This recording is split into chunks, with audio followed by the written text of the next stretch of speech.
Кешіріңіз, кешігіп қалдым, рұқсат па? Сәлеметсіз бе? Сәлеметсіз.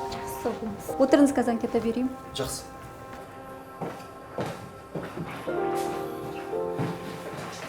Міне ала қойыңыз. Аға, рахмет. Сұрақтарыңыз болса айтыңыз. Жақсы, рахмет.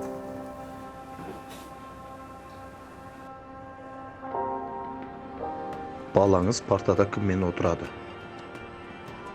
Қайсармен? Былтыр Қайсар екеуі бірге отырды.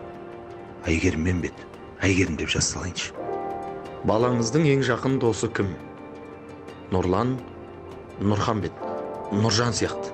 Балаңыз қай пәнді жақсы көреді? Математика шығар? Ятай, өте жақсы білем деп қоям баламды. Балаңыздың сүйікті асы қандай? Оны шешесі білмесе, мен қайдан білем?